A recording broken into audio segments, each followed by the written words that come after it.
Does the U.S. government know more than it's saying about UFOs? Does the deep state exist? And what is the deep state? Today we talk with author and ufologist Kevin D. Randle about his latest book, UFOs and the Deep State, War Against the Truth. We're here to find that truth. So get your questions ready. Hopefully, retired Lieutenant Colonel of the United States Air Force, Kevin Randle, can catch us up to speed and give us that wake-up call to what has and is being hidden. I'm Tony Sweet with Truth Be Told. Please welcome to Truth Be Told Studios, the one and only Kevin D. Randle. There he is. How you doing? I hate to correct you so first, but I retired from the Army as a lieutenant colonel. Well, it's a military, so we're a quarter of the way there. So there we go. Well, I appreciate the correction because we don't want to take away from the Army because both my parents were Army also. So there you go. Well, I'm excited to have you here because we have a lot to talk about. Your brand spanking new book is released tomorrow, and UFOs and the Deep State. This is something that, truth be told, we love, and because we are starting today the Contact in the Desert series, and right after this we have another ufologist that we're going to be talking to. But we appreciate you being on the show with us. So first of all, we were talking before. You have had so many books that you've have written, but what's so relevant and what's so I guess special about this specific book? Because when we talk about UFOs and deep state, it opens a lot of questions. So could you tell us about your book and what's it about? It kind of says it all in the title, right? UFOs and deep state. But it's looking at the UFO phenomenon from a different point of view, a different way of examining it, and it's seeing how the deep state affected UFO research over the years. Right. And the deep state is sort of a shadow government, I think is another term for it. It's a term that refers to the bureaucracy. We elect our officials every 4 years or every 2 years or every 6 years, depending on the points in Congress they're going to, or the presidency. But the bureaucrats stay on forever. They're appointed in one administration and they go on literally forever, and they amass a great deal of power by doing that. If we look at President Biden's cabinet and appointees now, there are an awful lot of the people who were appointed during the Obama administration, and some of them from the Clinton administration, some of them from the Bush administration. So it shows that these people just kind of live in that bureaucracy forever, and by amassing the power, they can direct an awful lot of the way things go, direct the way things go to a great extent by providing the expertise to the elected officials, and they have to live or die by that information. Well, let me ask you this: when you say a lot of the deep state, or mostly these people that have been around for decades, and they seem to be intertwining in a lot of the presidential team, what about the presidents themselves? Because you see, they get in there, a lot of them like, oh, if I get in there, I'm gonna disclose the UFO phenomenon. Then you get in there and you hear nothing, and then they get out of the office and they go on these talk shows and they go, well, what's going on? Did you have access? And I never saw anything that was worth talking about. So why are sometimes they're so gung-ho before they get into the presidency, and then when they get out, they're just silent? I have said for a long time, if I'm the president, I can get any information I want. Right. I say to the director of Central Intelligence, what's going on in UFOs? And he says, well, sorry, sir, I can't tell you, you're not cleared to know. And I say, you're fired, bring in your deputy. And go down the line until I get somebody who'll tell me what I want to know. But in the book, I actually explore that a little bit. There's a fellow named Dan Sheehan, and I talked to him about this. He entered the picture, if you will, prior to the Carter administration. Carter had been elected president, but he had not been inaugurated yet. And Sheehan was brought in to kind of research some of this sort of thing. And what Dan Sheehan told me was that Carter had a meeting with the director of Central Intelligence, who happened to be George H.W. Bush. Right. And talking to him, he said, well, Mr. Bush, I'd like to know what you can tell me about UFOs. And Bush said, well, Mr. President-elect, or Mr. Carter, I would like to stay on as director of Central Intelligence after you're inaugurated. And Carter said, well, I'm sorry, I've got a guy picked out for that, and he'll be coming in. And Bush's response is, well, you know, you don't really have a need to know this stuff. You're not president yet. I suggest you follow a different avenue. And he shut the door on him. What's Carter going to do? Fire him? Well, he's already told him he's fired. Right. After the inauguration takes place, he's out of a job. There's a transitional period. And so I think that kind of explains part of it. The other thing you have to understand is that if I'm the president and I ask the DCI or whomever about UFOs, and there's things that I don't want to tell that president, knowing that he's going to be gone in 4 years, or he's going to be gone in 8 years, whatever the case may be, I can stonewall him. I said, well, you know, Mr. President, there's an awful lot of this material out there, and it's spread over a number of different agencies, and I would sure like to help you out here. And what I'm going to do is I'm going to set up a panel, or I'm going to set up an investigation. We're going to pull all that information together, and we'll brief you on it when we get it all together and give you a clear picture of what's going on, hoping that A, the president will forget about it, right. or B, other crises will raise their ugly heads and attention will divert it. And by the time they eventually get back around to it, well, there's a new guy coming in and he's got the same questions, and we pull the same stunt again. Yeah. So there are ways of dodging the question so that the man in charge never really gets the information he wants. I think in some cases, it's a kind of a personal thing they want to know. I want to know it personally, but it's not a driving force that from the government for them to take a look at. And I think that kind of feeds into it as well. But I've explored a couple of ways in the book in which the president can be diverted. He's not necessarily refused the information. His attention is diverted for a period of time. And there's always the possibility they give him an incomplete picture. Well, there's really nothing to it, and here's what we have, and you can call these various other officials, and they'll tell you basically the same thing. You know, here are the list of the sources we use and what they know. And I think that's true because, like we know, most presidents, are no more than 8 years. And do you believe that the president, not getting into the biggest, two big conspiracy things, but actually have the power? I mean, to get the information, because military generals and a lot of these ranking officers, again, they're lifetime career people, and they know that they're going to see 3, 4, maybe 5 presidents in their lifetime as a military officer. Do you feel that deep state also pours over into the military? Yeah, I do. You look at the men and women who raised to the top ranks, the 4-star ranks, the 3-star ranks in the military.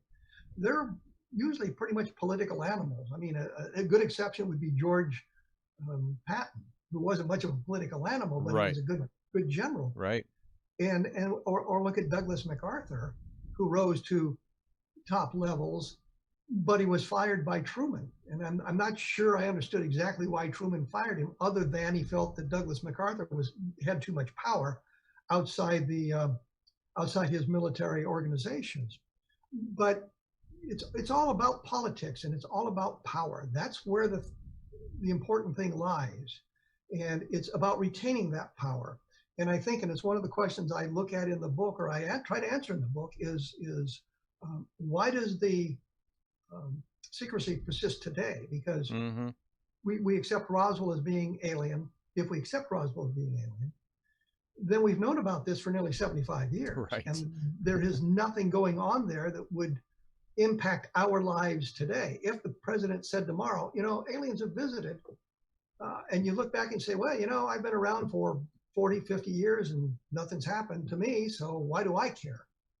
I think it's about retaining power. And the problem is, when a technologically superior civilization comes in contact with a technologically inferior civilization, that technologically inferior civilization ceases to exist, not necessarily through conquest or invasion. The mere introduction of the technology alters that civilization. And we've seen all kinds of examples of that throughout our history in the anthropological world, Right. where the introduction of the horse by the Spanish radically altered the life of the the tribes in the Central Plains, for example, turning them into much more nomadic organizations than they were, and creating a different way for them to live. The introduction of the horse. A steel pot or an iron pot is a much better cooking utensil than a clay pot. And those civilizations, the Indian civilizations, didn't have the technology to create the iron pots. Some of them did, but the Plains Indians, for example, did not. And they become reliant on those things. And the only place to get those is to go to the people who can manufacture them. There was an anthropologist who wanted to study a primitive tribe. The primitive tribe had a very ritualized system for borrowing a stone axe. They had to go through the chain of command. They had to go up to their leaders to borrow these stone axes.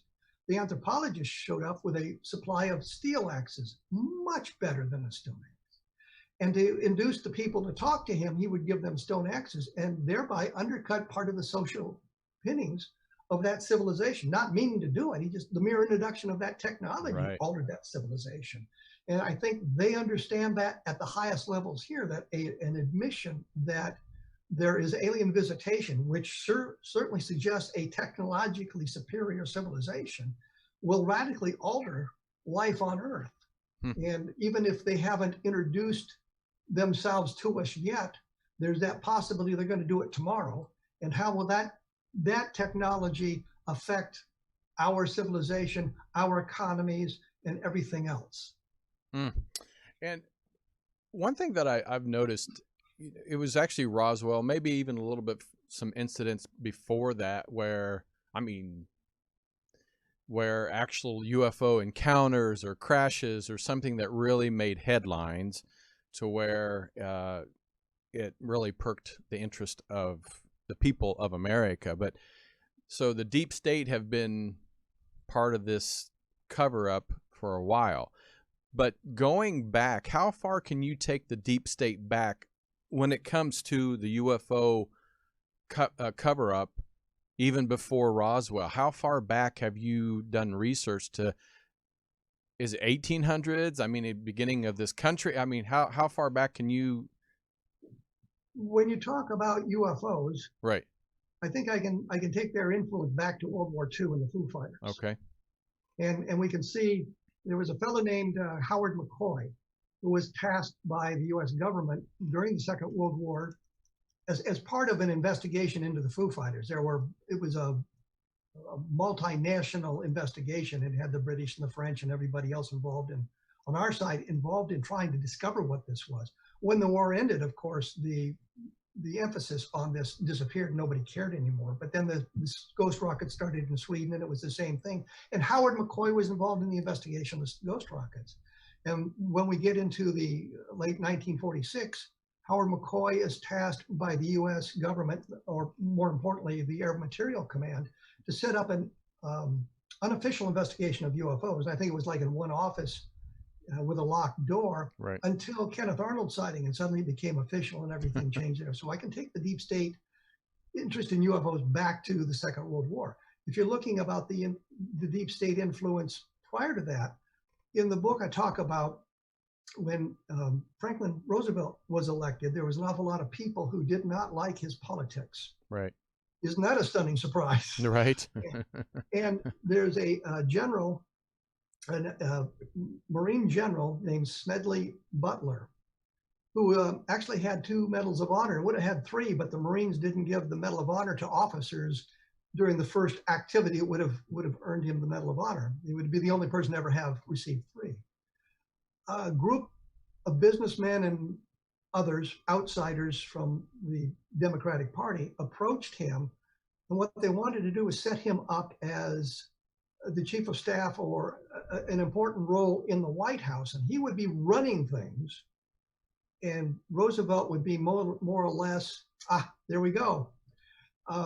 Roosevelt would be more or less a figurehead. To Butler's credit, he said no, turned the information over to the news media, and went before Congress. There was a big investigation about it in the 1930s. The information is in the book, and the links to the various, or the websites that can provide more information about that is there as well, so you can read the whole story. The point simply is that was an example of the deep state attempting to take over the presidency, and because of the Marine general, they were unable to do so. I don't think Roosevelt would have been the kind of man that would have allowed that to happen, even if they tried it. I don't think they would have been able to wrestle the power away from him, no matter how important General Butler had become in the White House. But he refused to do it, to his great credit.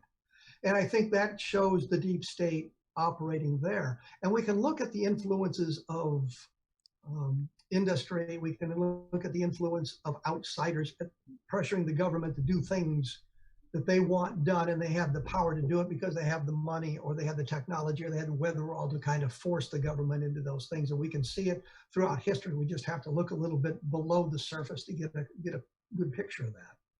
So what was so significant about World War II? Was it the Germans' discovery, and I know working on anti-gravity and looking for other UFO technology, and we just found out that they were looking for it? Why not World War I? Why not before that? Because I mean, around World War II, we did see a huge speed up of technology and getting into space, and just computers and pretty much everything very shortly after that. But why not World War I? What was the significant, and what was that change that made us getting interested in UFO technology? Well, it was the Foo Fighters. That just We didn't know what they were. And they exhibited technology that was superior to anything we had. We understood, as the Germans understood and the Japanese understood, that air superiority was the key to victory. Oh, yeah. It wasn't the only key to victory, but it was a very important part of it. And if the Foo Fighters were a technology developed by the Germans or developed by the Japanese, I leave the Italians out of it. But if they could deploy that technology, then they could sweep our air forces from the skies. The Germans misapplied the ME-262, the jet fighter. They didn't deploy it properly, because had they used it as a fighter plane, as opposed to the way they did, that technology would have been very, very dangerous. Actually, I think that picture is of a David Vincent UFO painted up to look like. Yeah. I'm just trying to find some like stuff to visually show people. Yes, but I think it was the Foo Fighters that did it, and they were trying to figure out, is this a technology the Germans and the Japanese have developed, and how can we counter it? Is it going to affect the war in the air? And when the war ended, that priority disappeared. They were no longer interested in it because there was no longer a threat. And it slowly developed over the next few years. As I said, the Ghost rockets from 1946 in Sweden. I think was it Finland first, Sweden, and then the Scandinavian, then Northern Europe. And then there was stuff going on that was of interest to our government in late 1946 into 1947 until the Kenneth Arnold sighting. So they were kind of looking at these sorts of things, but it was the appearance of the UFOs in greater numbers. We can look back to other instances of UFO sightings. I think the great airship of 1897, I think the vast majority, Texas. I think most of those were hoaxes. I think most of those were people making stuff up. And you read the accounts and you can see that it's stuff being made up. There's very little meat there. Jerry Clark and I disagree on that all the time. He thinks there's a core of solid sightings, and I'm not sure there is. But the point simply is that kind of stuff went away. So when you look at World War I, we didn't have that kind of sudden advancement or seeming advancement by our competitors in the war. When we get to World War II, we do see that sort of thing, and that kind of sparked the interest, and that's what carried on through until basically today. Why do you think there was kind of if that's true, there wasn't as many sightings or anything like that before that? Why do you think so much more was it just more knowledge or more interest during World War II, and I know the Foo Fighters in Japan and all that. But before that, I mean, we've heard, you know, people seeing UFOs. We've seen interest in UFOs. We called them, you know, not even flying saucers, but they called them saucers. What was there, like a dry period where they just weren't here as much as during the mid 1900s?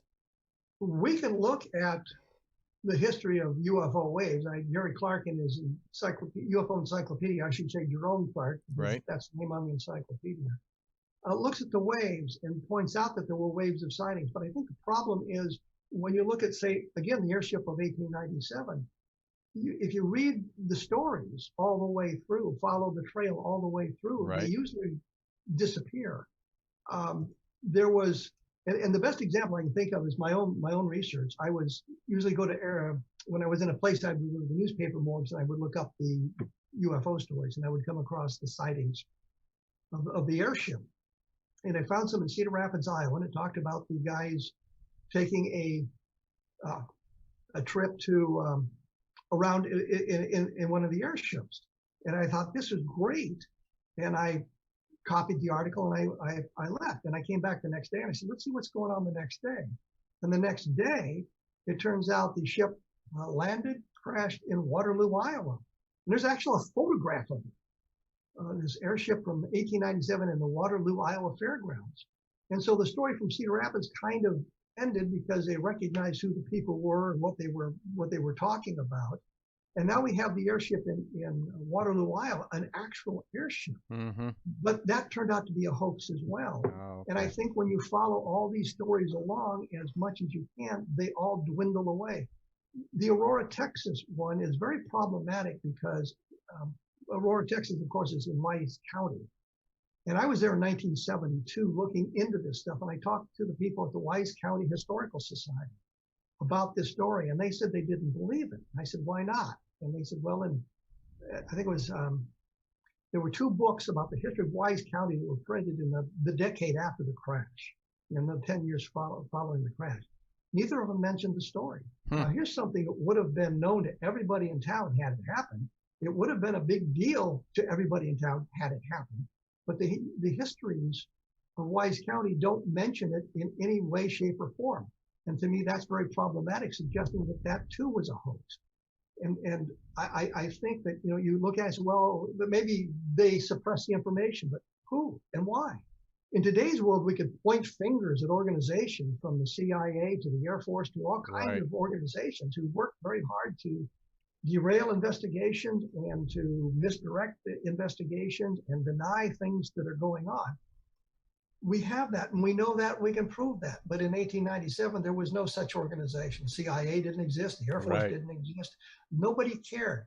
The people who are mentioned in the newspaper articles were all local people. I think the T.J. Weems, who was supposedly a Signal Corps officer, you know, think intelligence, a Signal Corps officer, turned out to be the local blacksmith and things like that. So you look at that. But when we get to the 1940s into the Foo Fighters, there we have no explanation. This is something that we thought the Germans and the Japanese were developing. When the war was over, we questioned the Germans and the Japanese, and they said, no, we thought they were yours. So clearly there was something else going on, and that kind of sparked the interest. Then you have the ghost rockets, and nobody's really offered a satisfactory explanation for that. I know at one time the explanation was it was the Soviets trying to intimidate the Scandinavians, especially Sweden. But now that the Soviet Union has collapsed, and we've had all kinds of researchers going into the archives of the former Soviet Union, the Soviet Union wasn't responsible for it either. So we've got those sorts of things going on. But I think it's the point is there was a mystery that developed during the early 1940s, during the Foo Fighters, during the ghost rockets, that evolved into something going on in the United States that caused an investigation. There was a sighting from Virginia, weather station in Virginia in March or April of 1947 that really got no play in the press. It came up, we learned about it after, of course, Kenneth Arnold's sighting. But it shows that the information was being gathered by the military at the time but they were doing it quietly, and they could do it quietly because nobody's interested until the thing blew up in the newspapers in June of 1947, and then we all get involved in it. Is there one branch of the military that's, because it seems to be a lot of Air Force, maybe that's why I said Air Force earlier, but there seems to be a lot of the Air Force, excuse me, releasing, footage and being on site and all kind. Is there one branch of the government that seems to have more knowledge of the UFO phenomenon? The Army had it first. Yep, because it was the Army 47, Air Force. right? And the Army, of course, the Air Force split off from the Army in 1947, and they inherited the UFO investigation. That's fascinating. That was the public face of it. We now see the Navy deeply involved in UFO investigation. There was a document that came out, I think, in 1949, where two naval officers with top secret clearances were tasked with finding out what was going on. And they spent a great deal of time of looking into it, and they found nothing about Roswell, for example, but they also pointed out that they didn't get into everything. Their clearances didn't take them everywhere, but it was something that the Navy had done. When the Navy warrant officer, Delbert Newhouse, filmed the objects near Tremonton, Utah in July of 1952, the Navy got deeply involved because here was a naval officer who had filmed objects in the sky that were unidentified. The Navy said, well, we don't know what they are. We think they're unidentified. The Air Force finally said, well, they were seagulls, and it kind of fooled the guy. Didn't bother with the descriptions that Newhouse and his family had made of what the objects were prior to that conclusion. They'd seen the object close up, and they looked like saucers. When he finally got his camera out, his movie camera out, and was able to film the things, they'd moved off in the distance and weren't quite as distinct as they had been when they flew over his car, which caused him to stop and get out his movie camera.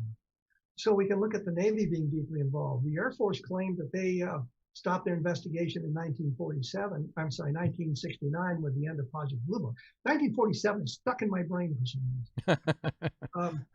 But when they concluded that investigation in 1969, but we have evidence that continued to investigate some of these things. It depended on the sighting and it depended on what was going on. They actually investigated the Roswell case in the mid-1990s. They didn't really investigate the case. What they did was go to various organizations and task them with looking for documentation. And if you do that, you're not going to find what you're looking for, because the organizations, if it is highly classified, aren't going to come out and say, yeah, we got this stuff. They're going to say, no, we have no documents that are responsive to your request. So that's the end of that. But we look at the Air Force, but we can look at the Department of Defense being involved in it. And then we can take a look at the CIA, which is involved in it, and other organizations like that. And that's when I say, the deep state is involved, because we've got all these various governmental agencies that have some interest in it based on that. The FBI, we know, investigated UFOs, even though they claim now we really didn't do it. We've got all kinds of documentation that shows they did. So we have the intelligence organizations involved in it, and we've had congressional investigations of all this sort of thing going on forever. So when the president tries to corral that information, the answer is always, well, we've got to pull it in from all these other agencies and we'll get back to you. Now we have this thing supposedly coming up in June where they've done that. They have to report to the Senate Intelligence Committee about what they found in their 6 months of research. Right. And I will bet you cash money that there is going to be a great section that is not released to the public, and what is released is going to be redacted some fashion. We're not going to see the whole picture. And that's the way they do it. They say, well, this is part of national security. And we can point to the UFOs being a threat to national security, contrary to what the Air Force said, contrary to what the Condon Committee said. There was a series of sightings in Belt, Montana, and I'm not going to say in 1947. It was in, I think, late 1967. And the sightings were investigated by the Condon Committee. But at the same time, at Malmstrom Air Force Base, which is right near Belt, Montana, there was an incident where the missiles, ballistic missiles, and one whole flight of missiles was shut down from an outside source, which is not supposed to happen. And when the Condon Committee went to Belt, Montana to investigate the sightings, they talked to the UFO officer there. And he was giving them the information about the sightings that they had investigated until the investigator from the Condon Committee asked about this missiles going offline. And he said, I can't talk to you about that. That's national security. Now we know from the testimonies, I think Robert Hastings was instrumental in gathering an awful lot of this information and getting it out to the public arena. There were UFO incidents going on around the missile silos at the same time. What that would have told the enemy had that information got out is there is a way from an outside source to disable their missiles. That's a matter of national security. And I think that's why part of the cover-up persists until today. It's a matter of national security. Regardless of what they say, there are national security aspects too. Well, that is kind of fascinating, and I'm sure many people have thought this before, that, you know, July 1947 was the Roswell crash, and then in September of 47, you know, Air Force began. Was there some correlation or some connection between that, or is that just a coincidence? I think that's a coincidence that they were splitting off. If you look at the documentation, you learn that in 1947,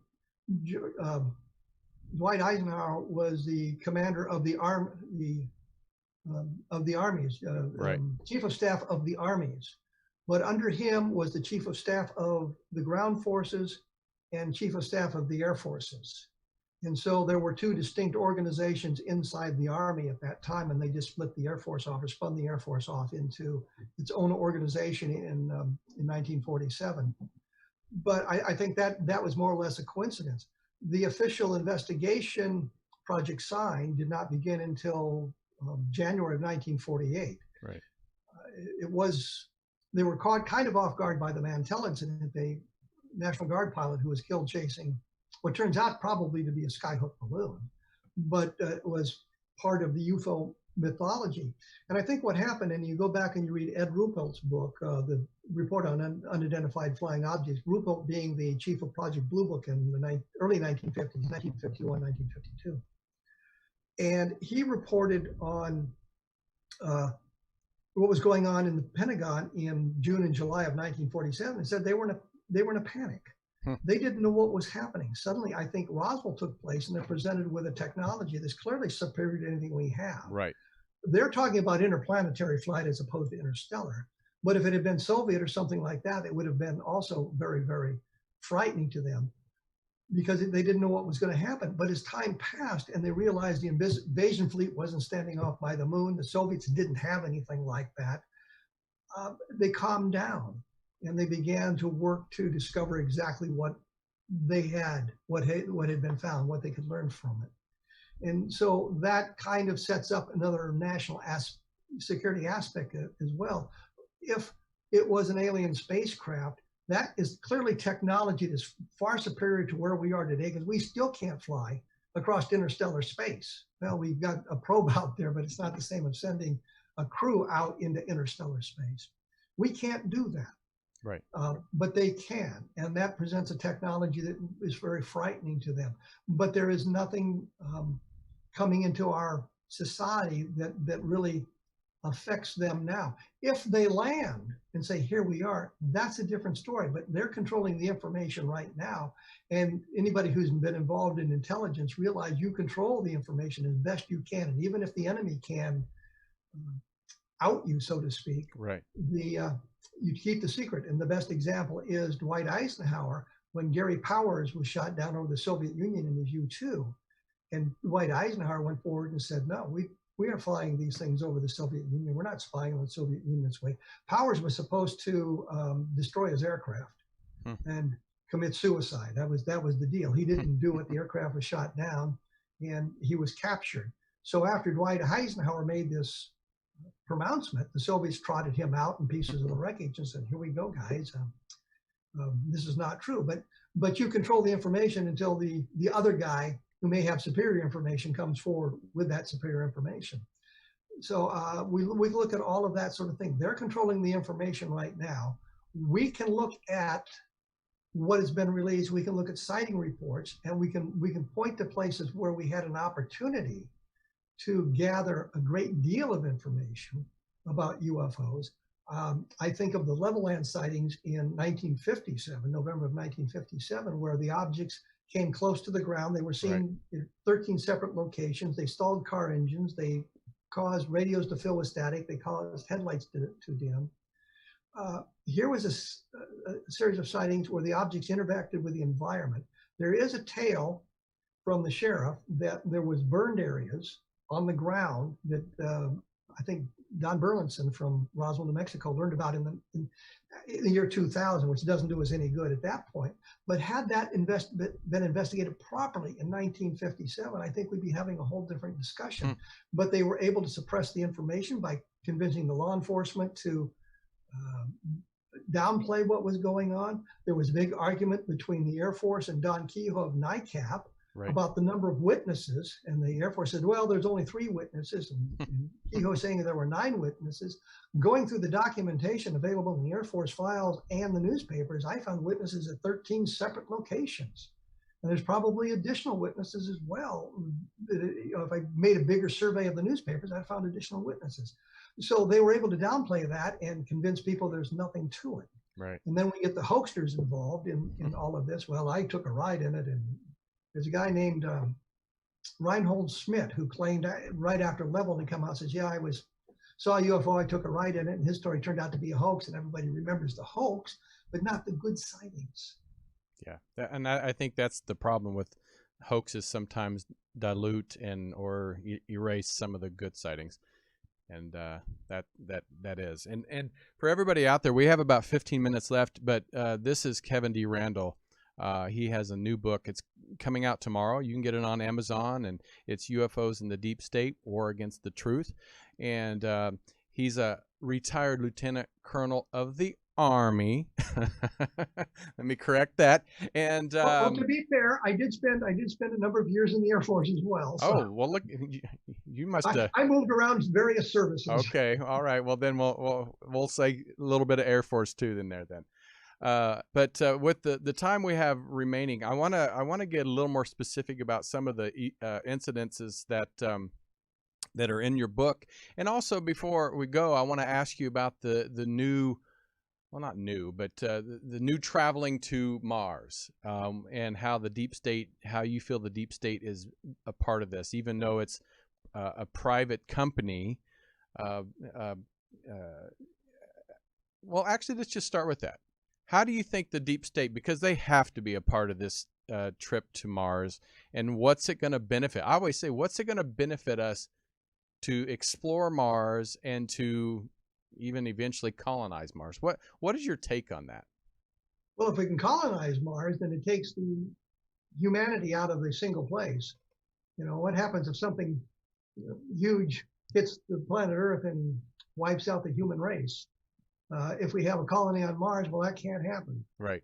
So that's one of the benefits there. And we don't know what kind of knowledge we will gain by going to Mars.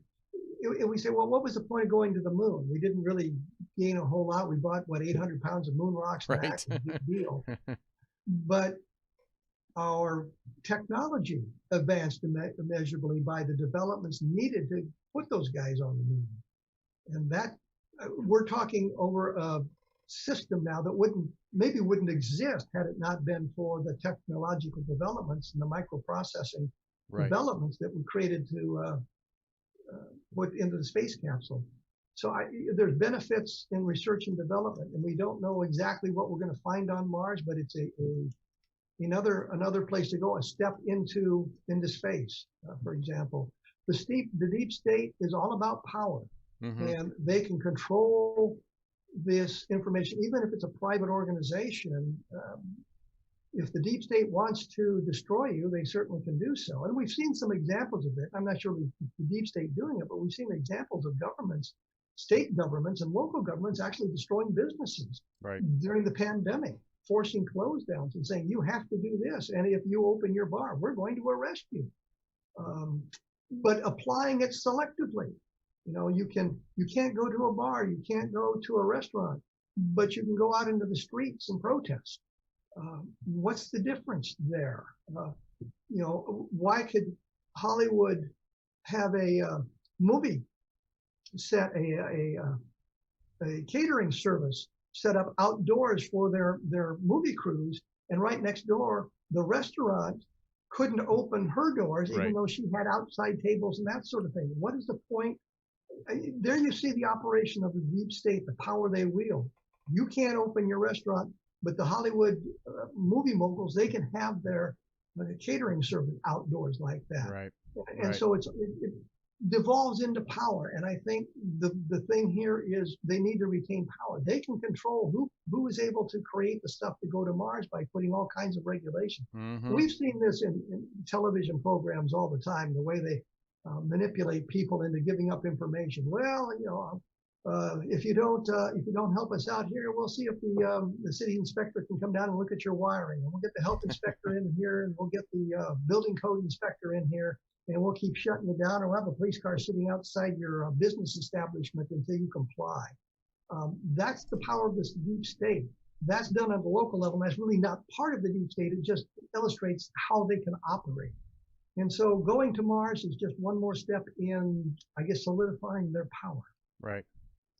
I mean, it makes sense, and it is. I think it kind of throws people off when they say it's a private company, but deep state can infiltrate.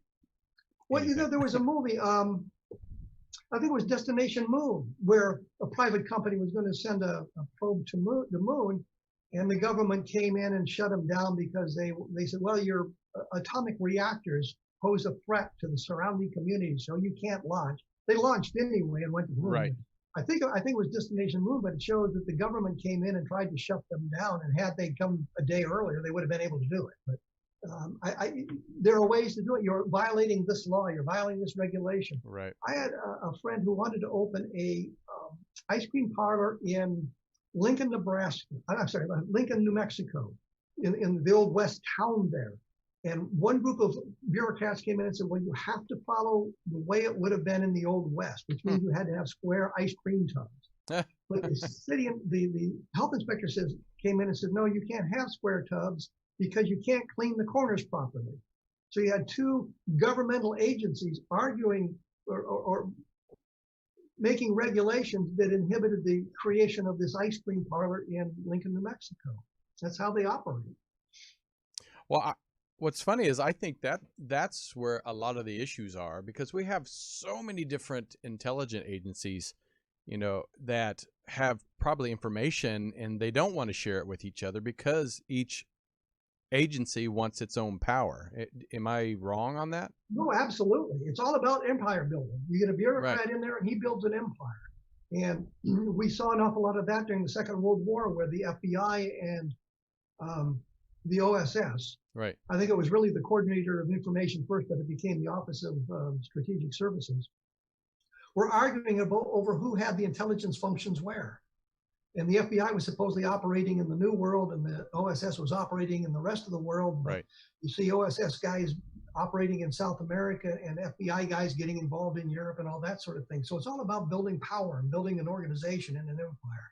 So there's also a lot of personal, I guess, empire building and glory hunting there as well. But it all benefits, in the end, it all benefits the deep states, because it keeps us out of understanding what's going on, because these organizations are working at odds with one another, but in the end, they're keeping the secrets from the rest of us. So do you think the deep state, and because we've heard about, many different types of aliens, but do you think there is some kind of peace treaty or some kind of treaty that keeps them from coming down? Because my thing is, if they have their technology is so way advanced, which it is, why don't they just land and say, okay, we're here. What of our current technology could stop them? Because a lot of people in the chat room are saying, why aren't they coming down? I want to see this before I die. Obviously, our technology is far inferior to theirs. Right. The answer may be something as simple as the Prime Directive, which was Star Trek: observe but don't interfere. Right. And it may be that sort of thing that we're being studied, because it would be very interesting to a civilization to learn how other civilizations grow and manifest themselves. And they don't want to influence the paths we take. Of course, there's the observer bias that we have to talk about. The mere presence of the observers alters things. But we're still arguing about whether there's alien visitation or not. So it hasn't altered that much.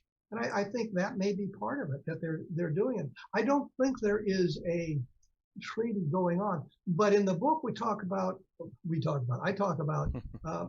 a secret space program, and there was a secret space program. The New York Times reported that Vandenberg Air Force Base at one point had a training program for astronauts. I think there were 39 people involved in it, but they shut down in the late 1980s, I think it was, because they decided it was too dangerous. Is this like interdimensional travel, or? But I mean, that demonstrates and documents a secret space program that we didn't know about until it was closed down. Was this like an interdimensional travel, like, or is that the almost like Stargate the movie type of thing? No, I think that would be a way to do it. No, I think it was more kind of NASA's way of doing launching chemical rockets into space type thing. But it was, but they're looking for those technologies as well. They're studying those sorts of things, and you talk to some physicists, and they are looking for ways to defeat the speed of light as the limiting factor in the universe. And if we can do that, then we open up the pathways to interstellar flight.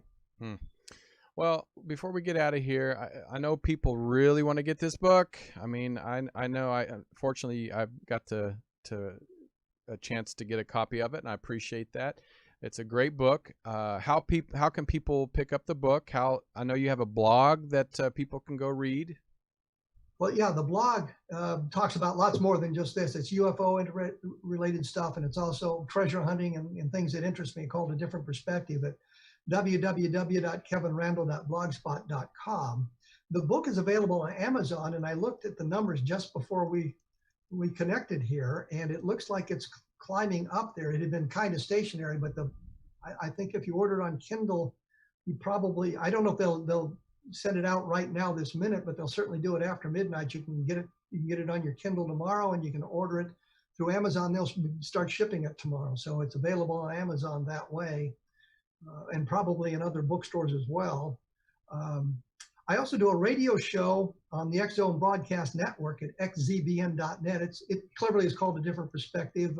It usually airs on Saturday nights at 9 p.m. on various stations around the country, but there's a embedded audio player on my blog, and you can connect on that, and you can scroll through the programming, and I'm sure there'll be something that'll be exciting.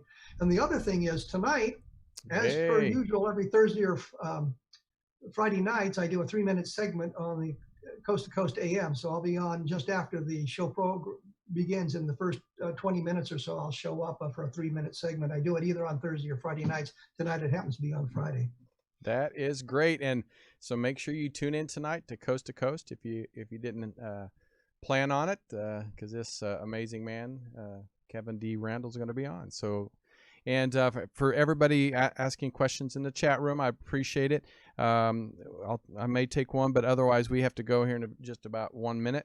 But Kevin, I really appreciate you coming on the show, and anytime you want to come back and share some more information about your, like you said, 100 and some thousand books that you've already written. But we appreciate you taking the time to do that, because not a lot of people, they have an interest, but they don't put it on paper. So, well, thank you for the opportunity as well. All right. Well, thank you guys, everyone, for tuning in to Truth Be Told. We really appreciate it. Again, we're here every Friday. We're going to be doing 2 shows every Friday from here on till the end of June, because Contact in the Desert is going to be coming up in June, the June 25th through the 28th, 2021. It's all virtual this year, unfortunately, but I'm going to be hosting some of the speakers, and we hope that you get your tickets, and hopefully maybe we can give some tickets away coming up in the next few weeks. Also, Brad Olson, who is going to be here next week, he's going to be co-hosting with me in May, and partially maybe some June shows. So it should be an interesting topic to interview some of our guests and have Brad Olson as my co-host. All right, well, stick around, because we have a show right after this, so make sure you tune in. Until next time, I'm Tony Sweet. Appreciate you sharing, and we'll talk to you soon. Bye.